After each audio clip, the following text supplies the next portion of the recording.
flow. Hondo, corner watch the future shine. Every scale a story, one of a kind. From the shadows we move, striking out bright. In every twist we find the light. Breeding the best, gotta have patience in this game. Chondro Corner, where we make our name. Chondro Corner, Chondro Corner, Chondro Corner, Chondro Corner, Chondro Corner, Chondro Corner, Chondro Corner. Chondro Corner, where we rise and grow. Twist and turn, let the passion flow. Chondro Corner, watch the future shine. Every scale a story, one of a kind. Good evening, everyone, and thank you for tuning in to another episode of Chondro Corner. Tonight, before we bring Kyle on from Markham Reptiles, I'm just going to go through a couple of the quick comments and say hello to our early birds. Mike Duval has been in the running for the first one into the comments over the last several weeks. How are you, Mike? Kat, how are you? James, thank you for tuning in. And my boy Phil, I'm trying to bring him back on for an episode. So we'll see how that goes. Everybody jump in his DMs and tell him to hop on with me. And then we're going to go ahead and just bring Kyle on and get this party started. Hello. Hello. Technology. Technology does it. It really does. It likes to throw you through a loop through the last minute, right? So, well, thank you for coming on. We were going to show some animals, so maybe you can just pull a couple out. I don't know. Up to you. We'll kind of play that part by ear. Yeah, fair. But to get things started, when did you get into reptiles and what got you into them?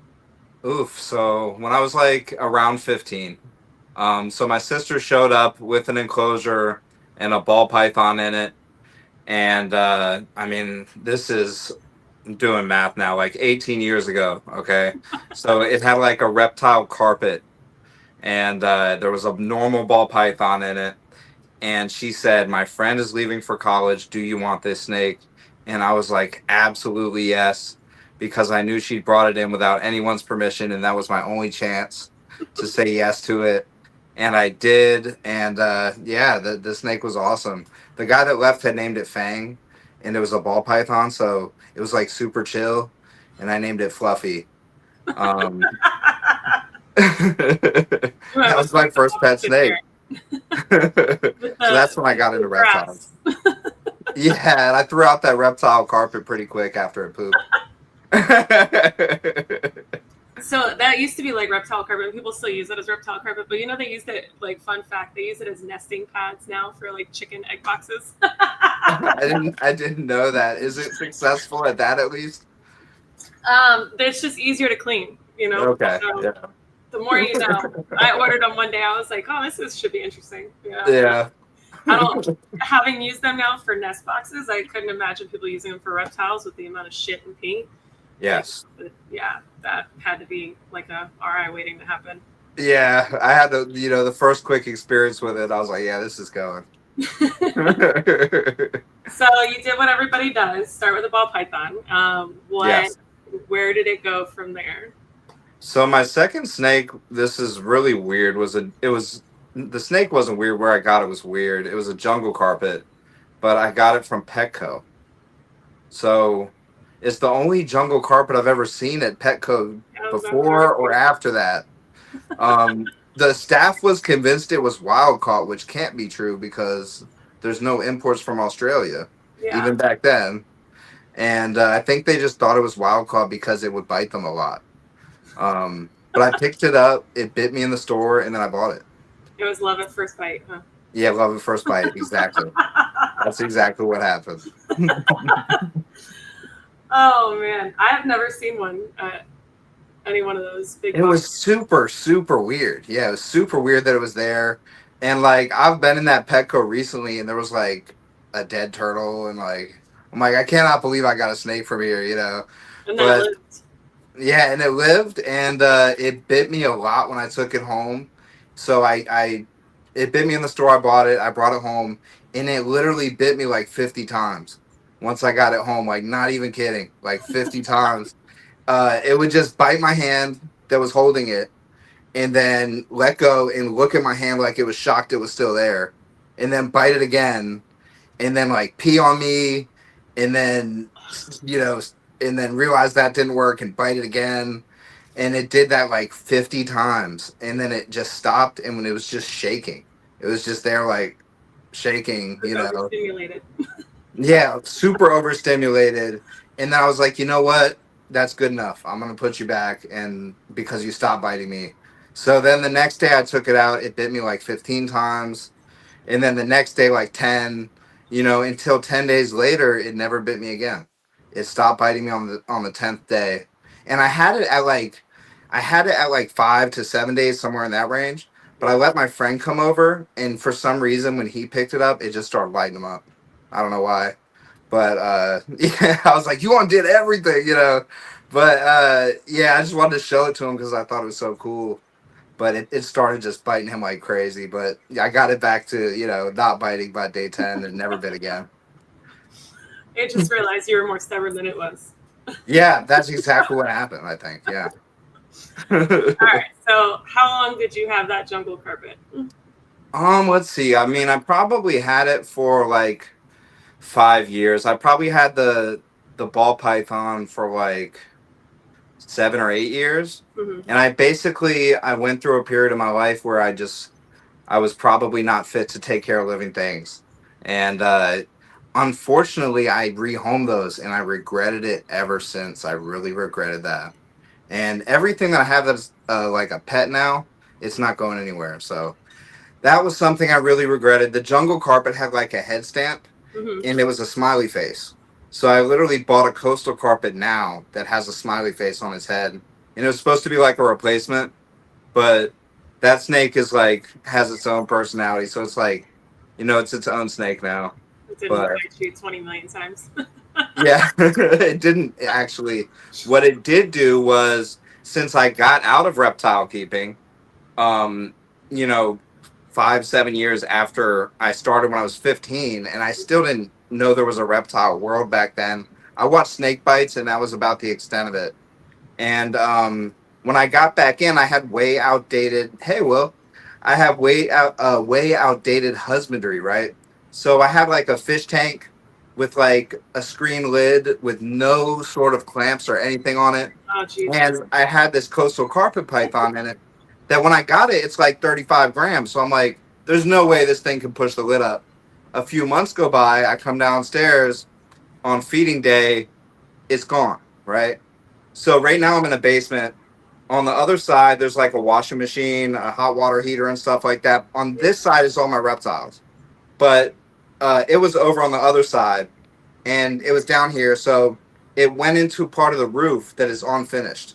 I found this out later. It went through the basement, through the middle of the house, through the top of the house, into the attic where there was a bird's nest.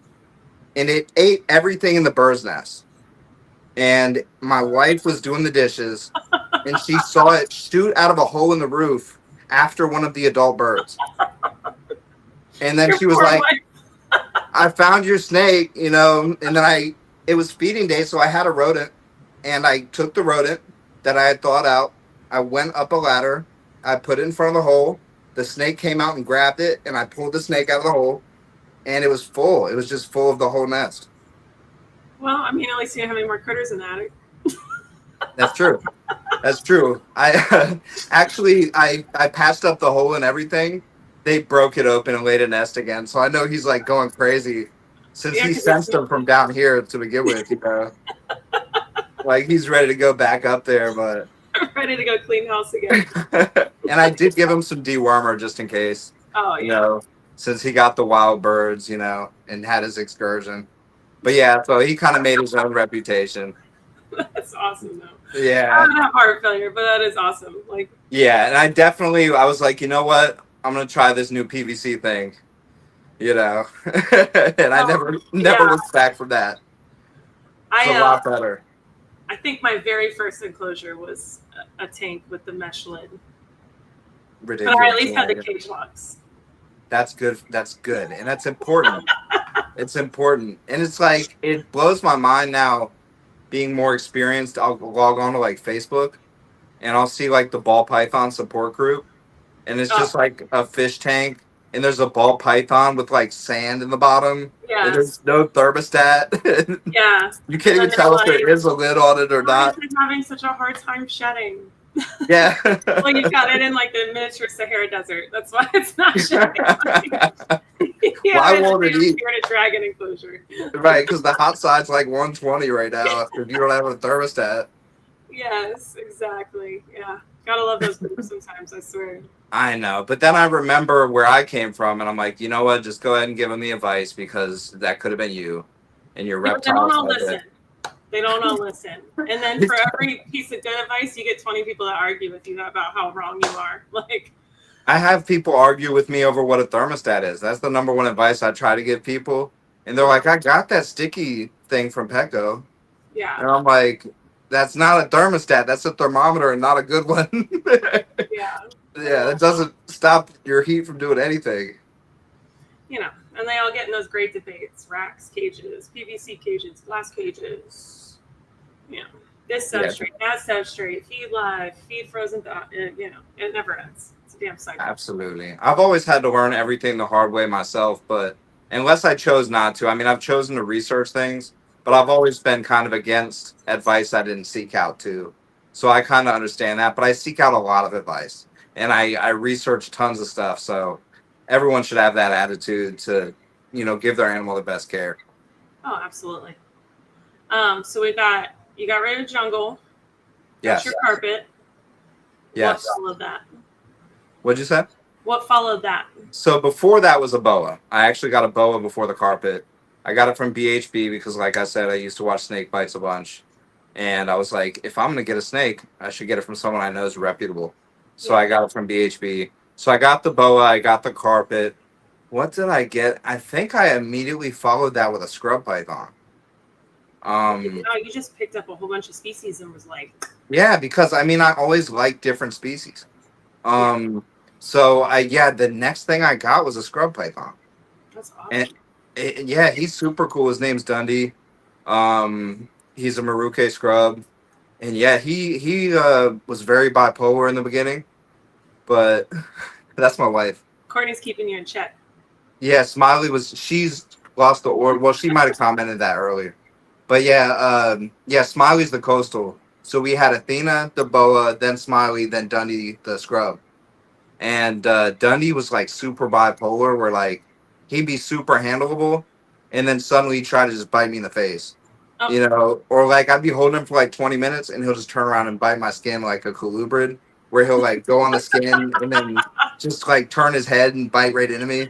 I'm like, dude, like pythons don't even do that. I didn't know you guys did that, Then after him, I think I got a retic. After my scrub, I got a retic, and then I believe that's when I started with the white lip pythons. Okay.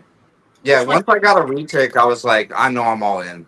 Like I've committed to taking care of this animal, that's gonna get over 15 feet. Like I might as well just do what I want now. Just go figure it out. Which one's Courtney's favorite? That's a good question. You should ask her. I think that she likes Athena, but she has her a couple different favorites. She likes Patches, this ball python we have. I bought it to be a breeder. It's 3 years old now, and I literally have a male from last year that I produced that now weighs more than her because she was like that bad of an eater. But Courtney loves her. Like she'll literally put her in her pocket and like just sit with her while she's working because she works from home now. She said Lucky and Patches. Oh, okay. Yeah, Lucky is a northern white lip that we hatched out this year. And basically, so I hatched out 10 eggs. One of them was dead in the egg. Okay. And 8 of them pipped and came out. And then I found one dead in the egg. Then the last egg was this ugly, moldy egg that was smaller than the rest of the eggs. So I was like, I had just seen my first snake dead in the egg. And I was like, there's no way there's anything living in this other egg. And this is literally my first season producing snakes. So you really went big. You skipped the ball python phase and let's just I did produce I produced 2 clutches of ball pythons and I hatched 3.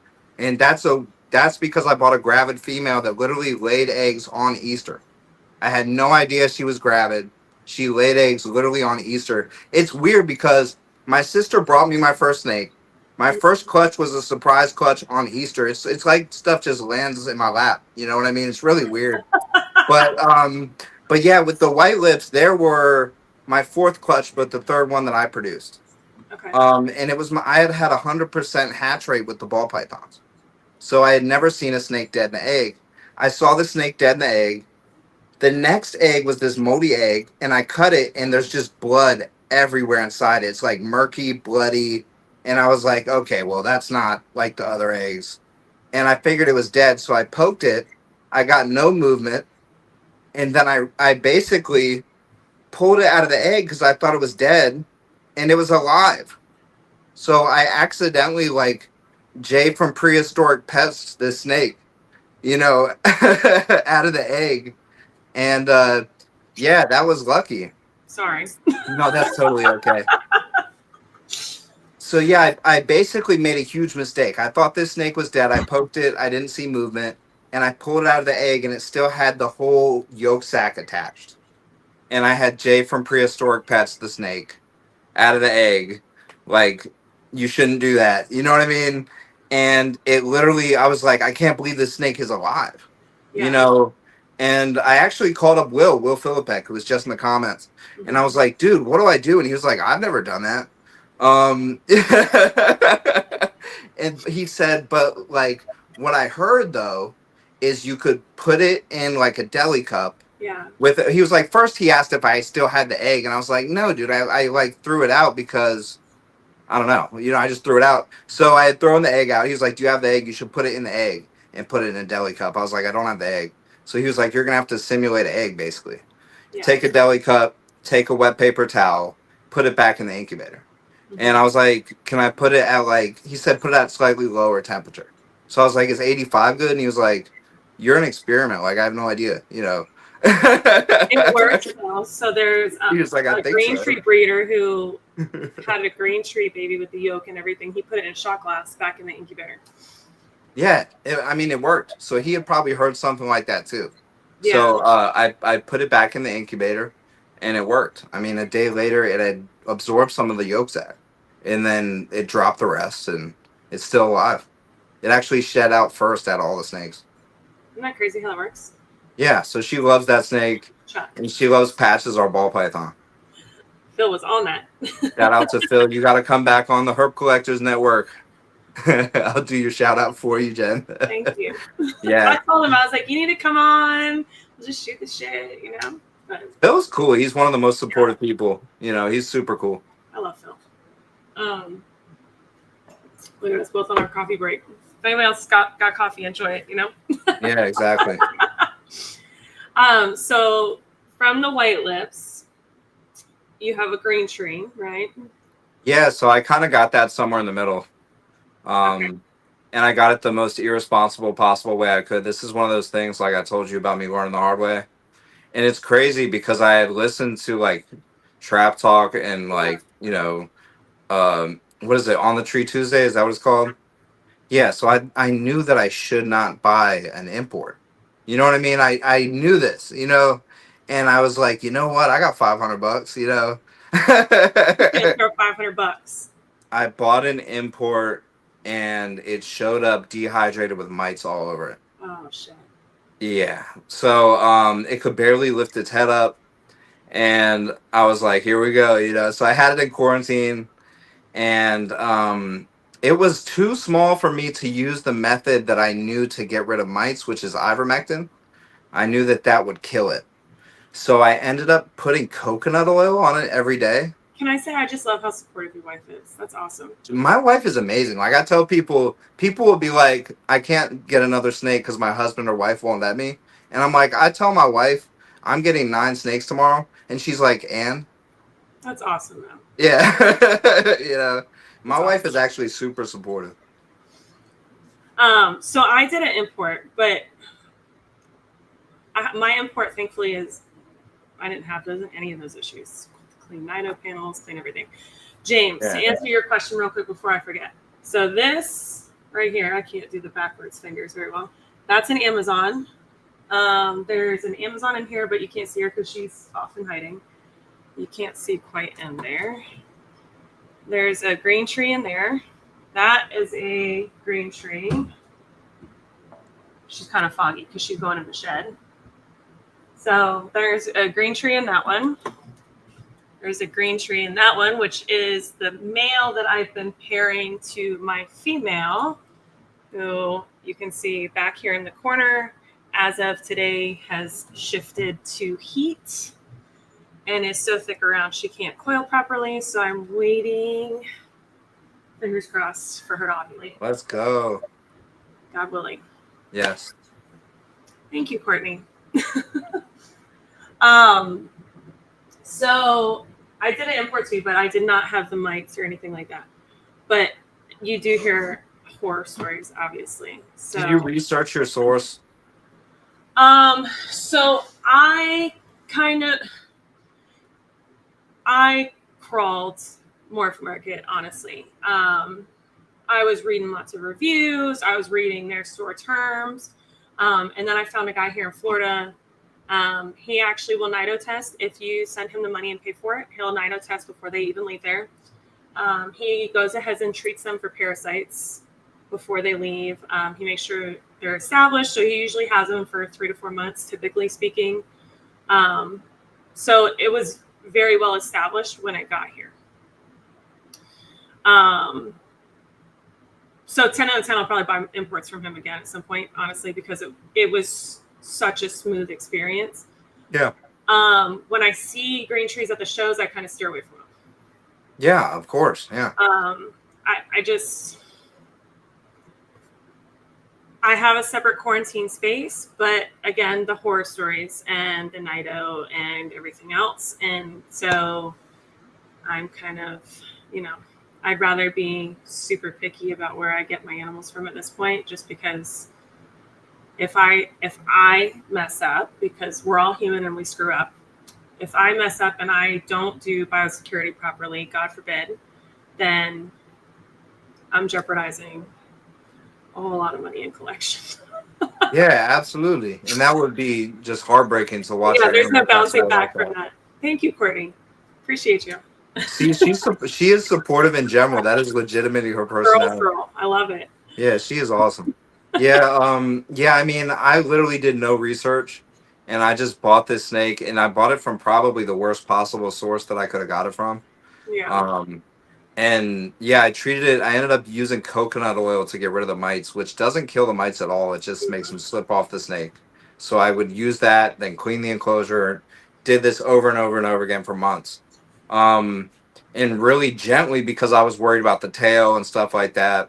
But I ended up with the most handleable Biak on earth as a result. And I hit up my buddy. Shout out to Oso. His name is Arboreal Abomination. Yeah. But I hit him up, and he has baby vipers and stuff like that. Mm-hmm. And he said, put some Pedialyte in the prey's mouth, and then feed that to the snake, and that'll help hydrate it. And that worked like a charm. Yeah, because it gives them that extra boost that they need. Yeah, that was clutch. Yeah. So, that worked well. Besides the mites from that, and did it have intestinal parasites or anything like that you had to deal with, or was it just Didn't seem to. I never gave it dewormer, but it's been a long time now. It's been a year since I got it, and it's doing great. So really, it's now probably the easiest snake that I have to keep. It doesn't seem to have any other issues. So would you pick up another import from somebody, just a different source, or you never do that disaster? Probably not a green tree python, and if I did, it would be somebody that I really trust. But I would probably go to somebody with just some nice. I'd probably be in the price range of $1,000, snakes, and I know quite a few people who would have those now. Yeah. If I had the money, I would just go to Bill Stiegel. You know what I mean? That's what she is. She's a Bill. Yeah, I mean, if I had the money, I would just go buy from Bill Stiegel, and or somebody like that, or Socrates. You know what I mean? First, go big or go home for your first, right? Yeah, that would definitely be a good thing. I definitely, if I was in that price range, and hopefully one day I can get something from them. But you know, like Garrick House of Blue, his Yeah, stuff is really beautiful. absolutely. Yeah, like I mean, there's a lot of people, to be really honest, that have really nice stuff. There are. It's hard Yeah. to like not add to the list of wants, you know. Yeah, completely. Yeah, I mean, chondros, they always interested me. I still think at some point I might give a shot at breeding them. But right now, I'm happy that like there's not that many people breeding northern white-lipped pythons. Oh, and they're a beautiful species. Yeah, totally. Thank you. You know, I love them so much, and you know, I actually have a female right now that I think is in her pre-ovulation shed. That's awesome. So yeah, so I'm hoping to get my second clutch in my first year. You know, breeding them. That'll be awesome. And so, are they every year or every other year? So it depends how they bounce back, and then sometimes you might just want to give them a break. You know, they're not going to be like a ball python where they're just shooting out eggs every year. I mean, had that conversation with Mike because like 7 of them just told me to go fly a kite this year. Yeah, that's crazy. I have one I'm still waiting on. So yeah, I'm like, all right, cool story, guys. Talk to you next year. And then I had some that I couldn't, like I wanted to get rid of, and I couldn't post until I'm like, okay, did you reabsorb? Are we gonna go delay? Now I got to put it in your ad. You've reabsorbed, but I've paired you. Yeah. So I'm like, oh, jeez. Yeah, like I didn't know anything about like retaining or anything like that until I got that surprise clutch, and then the dude was like, "Oh, she must have retained or whatever," but he probably had a similar situation. And then he told me the only male that he paired her to, and I ended up with some extra genetics that I didn't have. So that was cool.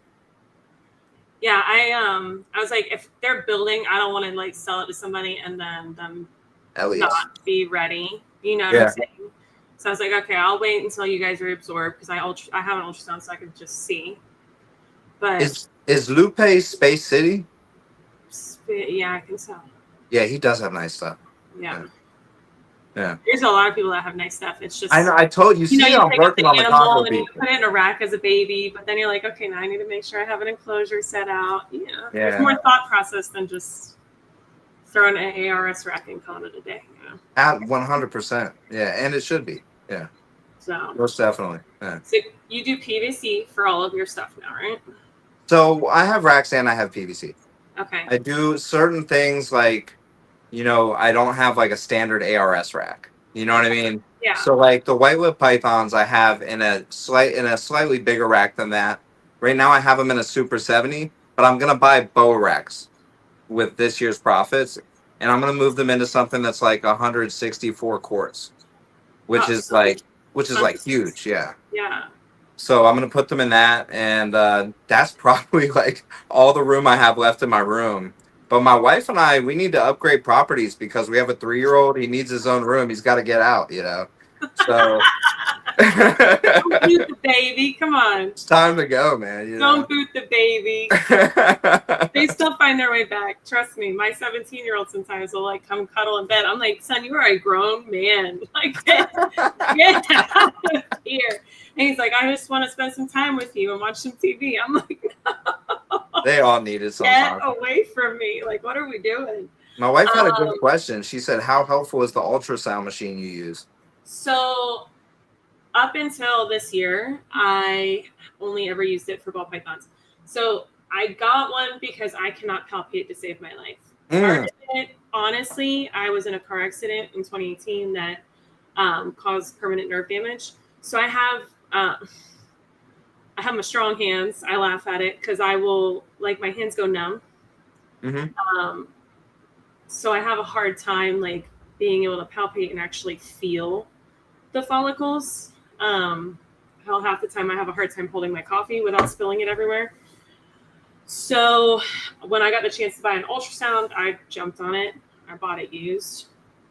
But I love it because you can see what's going on. Like, okay, I don't need to waste this male on this female right now because there's not even a chain of follicles at this point. Or when they get to the point where they should be getting ready to ovulate, are we getting close to ovulation, or are we starting to see a shrink in the follicles? And now I'm not going to keep putting a male to you because you're reabsorbing. As far as the green tree, I started ultrasounding her. And not knowing what to expect. Like, I know with the ball pythons kind of what to watch. Green trees, people tell you what to watch for, but they all are, it's different. It's a different experience than what I'm used to. So having the ultrasound for her allows me to just kind of track where she's at. So even the other day, I was kind of questioning, did she already ovulate or is she still building? So I was able to just throw an ultrasound on her right there on the perch and pull up follicles from her and just see where she's at. So I think they're worth the investment. It's really a personal call, though. You know what I'm saying? I might need that. I mean, obviously my wife wants it, right? You can see that. She asked the question, and she used to work in trauma at the hospital. So she would love to do something like that. She loves medical stuff and stuff like that. They're easy to find, the follicles. She's talking about my son. I said, you get out. Yeah, because you're talking about kicking the baby out of the room. Come on now. Don't act like you don't support a baby. Kyle's going to come back and snuggle all the time, Courtney. Don't worry. If anyone kicks him out, it's going to be her. Moms need our space sometimes, you know? Yeah, no, for sure. Use the bathroom in peace half the time, you know? No, like more than half, yeah. Little fingers under the door, which, by the way, that doesn't get any better either, you know, because they're turning to teenagers and they'll still walk in the room and be like, hey, what's going on? I don't care if your ass is hanging out to the world. Like, I'm gonna once the boundary is broken, it's broken. It's broken. It's done. You're forever interrupted. But no, I think the ultrasound is worth the investment 110%, just because, like I said, you're not wasting males. You can see what's going on with your females. And it just gives you a better picture of what's going on. Yeah. I too am a horrible palpator, and I literally have no excuse. Like, I just am terrible at palpating stuff. I literally just look at it, and then I'm like, okay, I see follicles, you know. Yeah, she's getting bigger. Yeah. Yeah, but I'm terrible at palpating. There you go, James. Here we go. Courtney's kicking the baby out too. Yeah, see, look how quick she turned. Elias said, ultrasound is a game changer. My mentor let me borrow theirs, and it's fun seeing the follicle growth. It is. You know what? I have someone that would probably let me use theirs that's pretty close to me. They actually told me that they would, so I should just go do that. That's a good idea. Elias, that's a great idea. Oh, wow. Baby's You're in the basement tonight. Sorry, Kyle. Yeah. No, I'll definitely move him. Or just lay down and scoot them both over. Luckily, we have a king size, so. Yeah, no, for sure. I'm getting my sleep tonight. So, ultrasound, put that on the Christmas list. Yeah, I'll have to see. I actually live like 30 minutes from Showcase Serpents. I don't know if you know who they are, but they're ball python breeders. They're actually, Sebastian from Showcase Serpents is like one of the founders of Clutch. He came up with all the technology and stuff. But he told me I could come use his ultrasound anytime, and I totally forgot that he said that. So maybe I should just go do that. Yeah, and try it out first, see if that's Yeah, it sounds like it would be very useful. Yeah. I mean, and besides that, like, you can even, once they have it, so I had one female that I waited until I knew she was gravid and close to lay date, and I actually ultrasound her, and you can actually count the eggs.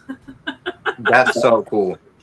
And then I had one that got egg bound. And I was able to like actually scan her and see where the egg was, how many were still stuck.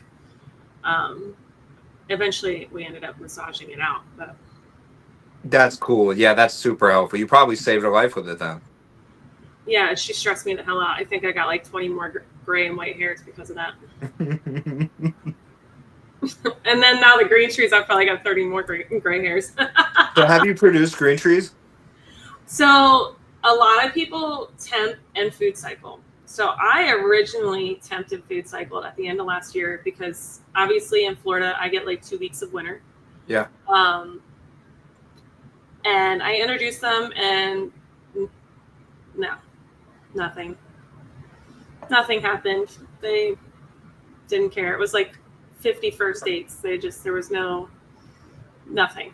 And then probably about March, I noticed my male was cruising a whole lot more. I mean, like, he was on the freaking prowl in here. Otherwise, you see him, he looks like he's ready to eat all the time, but he doesn't really cruise per se. But I noticed that change in behavior. And so I was like, you know what, screw it. I haven't temp cycled her anymore. I haven't feed cycled her. I just been feeding her every week because she eats like a horse and she's huge. So I threw him in there. I was like, whatever happens, happens. He locked up with her the next day. Nice. And was locked with her for 3 days straight. So you see people say pull them to feed, whatever. I would wait until they separated, because when they did, he would go to one end of the enclosure and she would go to the other. And it was a 3x2x2. So I could literally open both doors, the sliders, so that they were centered, and stick a feeder in for each of them at the same time. And they would just grab their feeder, eat, perch for 48 hours, and then lock back up. Now, I'm not saying for everybody to do that, because obviously if you have a smaller, like a cube, I would have never done that in a cube. But consistently locked until about 7 weeks ago. And then I started noticing, like, she started having minimal interest in food. Like, the most I would get into her, where I went from like a large mouse or a small rat kind of tossing back and forth. She was eating like a hopper mouse. Yeah. So I noticed that first. Then I noticed that he just stopped having interest.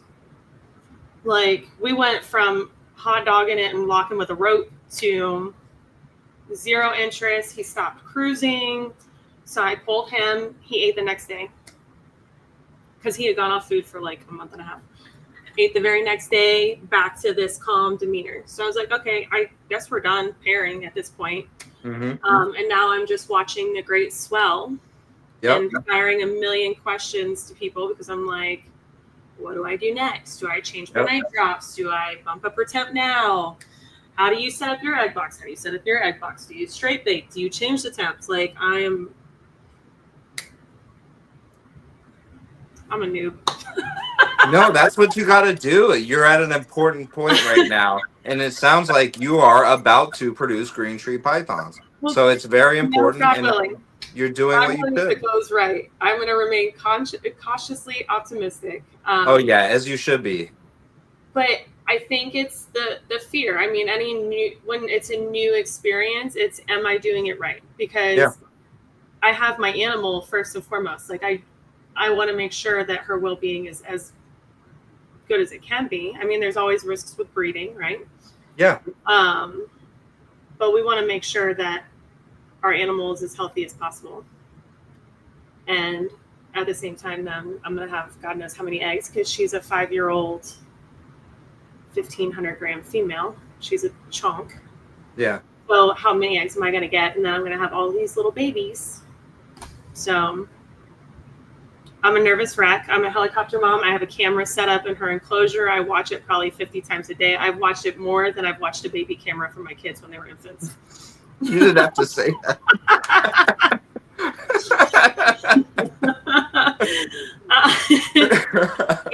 I paid extra for my kids to go to daycare with the nanny cams that I could log into. I've logged into this camera more than I ever did for all 4 combined. Yeah. So, I don't know. Well, it's a learning experience at this point, but you know. You do have racks for your ball pythons, right? So I do have racks for my ball pythons, and then I do the sea serpent shoebox racks. I have the little shoebox racks for like neonates, and then I have the 12-quart, the boot box racks for juveniles, yearlings. So the one thing, and I have no expertise on this at all, but the one thing that always made sense to me that I heard people do is when they see the snake is about ready to lay, they pull her from the cage and put her in a rack. And so I've heard that. Then I've also heard take the top perch away, so it forces her to be lower. That makes sense too. I do already have like about 3 inches of chip kind of fluffed up in the bottom there. And then I have a lay box already in there. I just have to put moss in it. I've caught her a few times, like just going in and kind of poking around inside the lay box. out in our area. So we'll see how it goes. I may shrink her water bowl because I have a big freaking water bowl in there. I'll probably shrink that down to something significantly smaller. So if she decides to drop from a perch, she's not dropping all the eggs in the freaking water bowl. Great idea. I don't know if I'll move her into a rack or not. I don't know. I've heard soaking too, soak when she ovulates. There's so much information out there that it's like. I heard about the soaking too. Hydration's probably a good thing. Water's always, for all living organisms, water's very important. Yeah. It's just, do you stress them with soaking or do you not? Because I've watched her on camera. She actively drinks. I mean, she drinks a lot. Okay. Because I have an advantage you have them as camera. So, do I soak her knowing how much water she's drinking, or do I just bump up her humidity in the enclosure and just that might be one of those judgment calls. Yeah, like even though you're new, your animal's better than anybody else, right? So people can give you advice and you can take some of it, and then some of it, like, it's got to be your own, because you're the one watching that camera, you're the one that's taking care of your animal, and your animal better than anybody else. So yeah, you can get a lot of expertise from certain people, but it sounds like you might not need to soak. You know what I mean? So you might want to take your own advice on that because you know your animal. Yeah, I think I'm going to kind of just go in the moment. And if I see that her body condition maybe is declining a little bit, because you can kind of tell when your reptile's a little dried out, Mm-hmm. Yep. So if I start seeing any shift like that way, I may go ahead and soak her. I'm just, like I said, I'm not to the point where is it less is more type of thing. Yeah, for sure. Let her do her own thing. Yeah. For sure. I don't know. Maybe I'll have one successful clutch under my belt if you ever get around to breeding green trees. My whole life clutch and my infinite wisdom here. No. I have a good feeling about it. I think that all your obsessive worrying is going to pay off. I think that you're going to end up, because I'm the same way. I think that you're going to end up doing the right things, contacting the right people, getting a million different opinions until you pick the right one and doing it right. Yeah, we'll see. It's a learning experience. Yeah, for sure. Yeah, and that's the right attitude to have, is no matter when you accomplish it, you will accomplish it. So. Yeah. And then usually it'll be sooner rather than later if you have that attitude. Courtney said you're always worried. I am totally worried all the time. But if I don't, funny? Are you worried about your white lips still, or have you kind of dialed back now that you know what to expect with them? I think I might have one in pre-ovulation, and it's dialed back a bit, but I'm still worried. Yeah. I'm like, what's gonna happen next? Is this gonna be different than the last one? My first white lip clutch, the female completely skipped the pre-lay shed and all that stuff. Oh, so it wasn't even like textbook. I saw the ovulation, so that was the only thing that helped me. I saw the ovulation and I wrote down what day it was, and then I realized from talking to people that it would be about a month and a couple weeks after the ovulation, because usually that couple weeks is where they would shed. Yeah. So she did lay, a month and a couple weeks after the ovulation. But for a while I was like, oh my God, what happened? Where's the shed at? It's like, did I just mess this up somehow? And it ended up working out perfectly fine. And that's exactly it, Courtney. Honestly, it's like, because there's so many outliers that, Yeah. And then one thing they say, and this is not, this is true about, I guess, mostly your preparation and stuff. But if you do the wrong thing enough times, it becomes the right thing. So, like, if you temperature cycle a certain way, if it doesn't work the first year, you do it the next year. Is that Justin? What's up, Justin?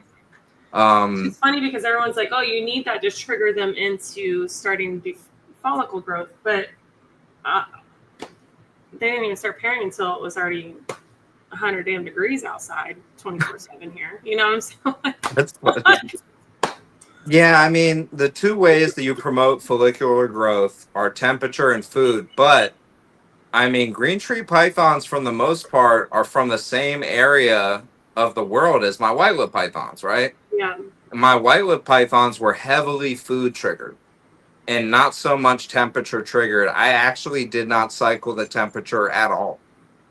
at all, literally at all. All I did was cycle the food, and that did it. So, I gave them a night drop, and I hadn't been previously, but I'm going to just continue that night drop year round. And next year I won't temperature cycle either because it worked. You know what I mean? So I'll just continue doing the thing that people would think is wrong until it's the right thing. You know what I mean? I didn't temperature cycle my ball pythons either at all. Yeah, no. So my ball pythons, I just they just stay on heat 24/7. But like I said, with her, they didn't do anything when the weather dropped at night. It was when you walked outside and broke a sweat walking 20 feet to your car.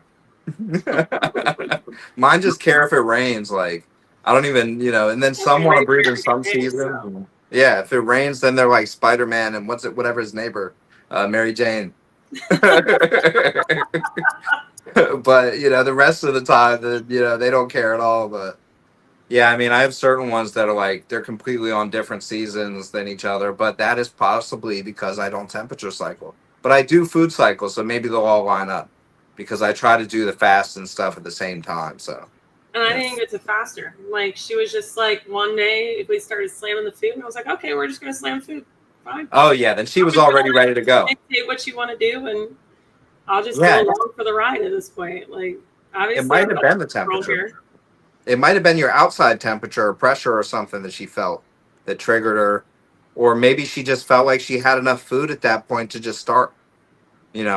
I don't know. You would probably know that part better than me, but, you can just try to do the same thing every year, and eventually all your animals would get on the routine. We'll see.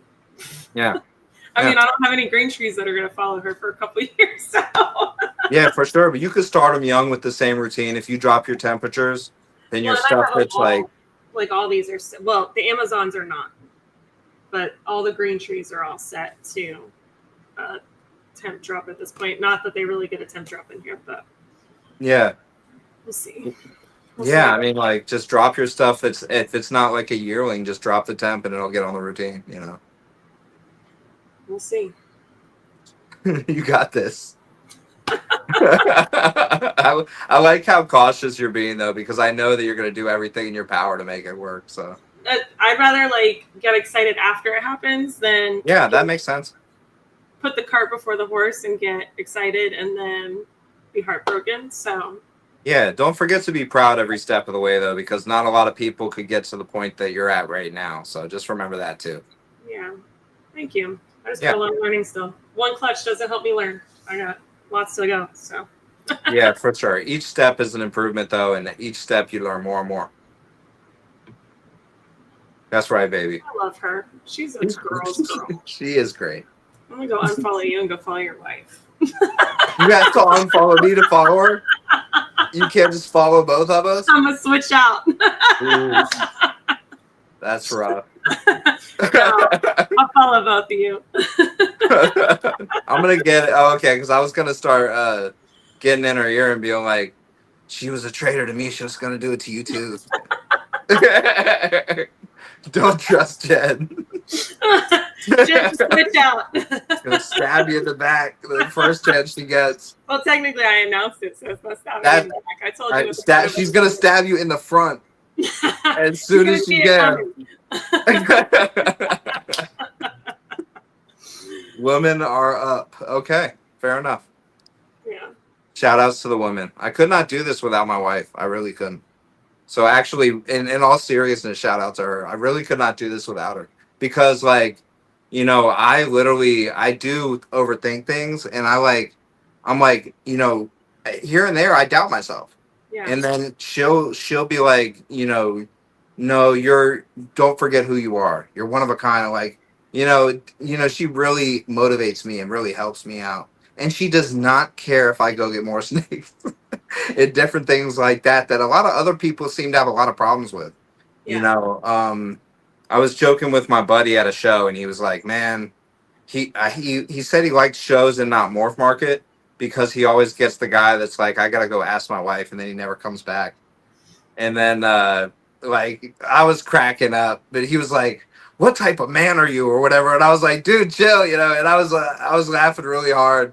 But But I did like a collab post with him because I took a video of one of his snakes at the show, and I posted it like a week later, and I was like, I'm sorry it took me so long to post it. I had to ask my wife first, but he thought that was hilarious. But yeah, I mean, she really does support me. Yeah, I mean, little does she know it's gonna be plural. I I'm gonna send him don't. another green tree if I'm successful. I don't have to butter her up for new snakes, which is really great. So yeah. So what got you? Obviously, you do the snakes. What got you into posting like the surveys on your Instagram and doing like the little informational YouTube? More or less, they're shorts, right? That's a good question. You're actually really on point for even asking that question. Hey, Lisa.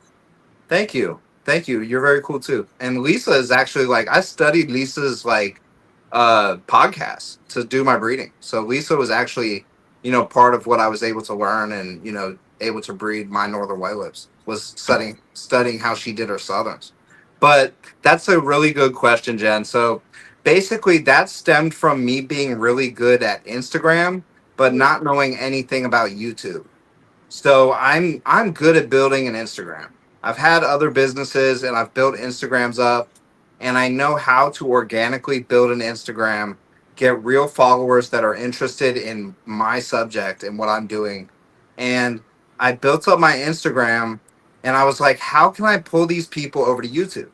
Yeah. So I figured I would engage with them, and that's why I started doing like the surveys. So I'll post a question, you answer it, and if I use your answer, I'll let you know, and you can go watch my YouTube video to see your answer on it. So everyone gets to participate. It's also good information because you kind of like have the masses giving the information. And if it's the worst information, then it doesn't get voted to the top for the most part. You know what I mean? So, and if I do think that it's a little bit off base, I comment on that in the video, but I still give, the rankings the way that they appeared in my survey. Yeah. So that really just stemmed from me being good at Instagram, but not knowing anything about YouTube is really how that started. So And now, so far it's been successful, and like what your goal was to do that? yeah. So, I mean, what it does do is when I put up a post on YouTube and I send all those people the video, it gives me a boost right from when I post it immediately. So YouTube is like, people are watching this video as soon as it drops. And then YouTube pushes the videos to the algorithm. Mm-hmm. So it actually has gotten some of my videos some good views. But I find what gets even better views is just making interesting content. Mm-hmm. Just legitimately interesting content. Going to do cool tours at people's houses. Discussing a subject that really needs to be addressed. Or, like I put out a video today on exactly step by step how I bred my Northern White Lips. And, I don't know if that'll get the most views, but I know its watch time will be good because the people that are interested are going to watch it all the way through. Yeah. Yeah, because it's helpful. And when I was looking for videos about that, I could not find any. And I literally, like I said, I was going to podcasts and all I could find was Lisa. And I was watching her podcast and seeing what she did, and I was sitting there with a notebook, writing notes on what she did. So I think it'll be helpful. And like, yeah, I mean, I do other stuff that here and there I'll go to YouTube and I'll type in the search and I'll see what do people actually search. Yeah. So I made a video. It's like I went full time in reptiles like 10 months ago. One of the first videos I made was ball pythons versus corn snakes. And I thought it was a terrible video, but it's doing great. It's two of the most popular like species people typically go to. I mean, that people search for that. Those are one of the other. Absolutely. Yeah, people search for it. And I mean, I made good points in the video. I just thought I wasn't good at making videos yet. I had to edit it a bunch because I kept messing up my words and like different stuff like that. So I thought it was terrible. I'm like, man, I shot like 30 minutes of footage to get like a 10-minute video right there. But I'm like, that was one of the worst videos I ever made. But people like it. And I like, one of the videos I made was the top 5 best pet snakes for kids. And that was one of the survey videos. But that video just continues to get views. Thanks, James. I really appreciate that. Yeah, that video just continues to get views. The notebook is my nemesis. So I still have a notebook It's okay. and I use it to plan my videos. So Oh, like, see, I'm trying to plan videos, but I have a notebook too. you gotta have a notebook. I use it to like document behavior changes in the green trees. That's good. See, you're on top of it. You're on top of your animals and studying your animals, and that's gonna pay off. That'll teach you just as much as all these experts will teach you. Thank you, baby. We'll see. I think the experts still bring a lot of experience that I can learn from. No, 100%, because they've done it, however many times. Yeah. But you'll always run into something that they've never seen. You know what I mean? Like no one I ever encountered had northern white lip skip their, pre-lay shed. And you got like a out of textbook one. Yeah, the first time, but I actually what actually got me through it is I had talked to Gary Scavino, and he said, just remember that these animals don't know anything about what the book is. Yeah. They're always going to do something you don't expect, and that stuck with me that he said that, and I remembered that, and that's what kind of got me through that time, But I reach out to a ton of different people, so I appreciate everyone that's giving me advice. We all have a squirrel. That's why she doesn't like the notebook. Sorry, baby. Yeah, I mean, writing stuff up, writing his notes. Yeah, so I do the surveys. I'll write down the answers. I'll tally up what won, all this in the notebook. And then I'll write out notes about the animals or like whatever the subject is about what I'm going to talk about for the video. You know what I mean? I appreciate that, James. James doesn't realize, like I'm kind of an introvert too. I'm a mix of both. Like I'm an introvert, but then I realize I'm extroverted because I'll talk about stuff with my wife, and stuff like doesn't make sense sometimes until I say it out loud. I'm like, wait, I should have just realized that already. You know what I mean? I just answer my own question. She's probably looking at you like. No, I mean like she loves when I talk you didn't stuff figure out. That out? She doesn't do that. Like she Did you put loves that in a notebook? Go talk to your notebook about this. No, she doesn't do that. She's like, she loves when I bounce ideas off her. And she's like, I swear I save a bunch of money because I don't need a therapist. Like I could just talk to my wife about, anything. And she loves when I bounce ideas off her. And she always has a really, good, unique opinion. And she tells me not just what I want to hear, but what I need to hear. Yeah. So, she'll be like, no, don't do that. You know what I mean? Or something, or like, and she doesn't say it mean. Side to it too, you know what I'm saying? Don't be doing that. Yeah, she's like, no, like, don't do that because of this. And I'm like, you know what? You're right. Like, I never thought of that. And she tells me what I need to hear, so I love bouncing ideas off her. And that's the definition of extroverted is sometimes you have to think out loud. Yeah. But I'm introverted too, where I'll sit there and I'll analyze something and then I'll think and think and think and I'll be like, and come up with something. But so I'm kind of a mixture of both, I never thought that I'd be doing YouTube.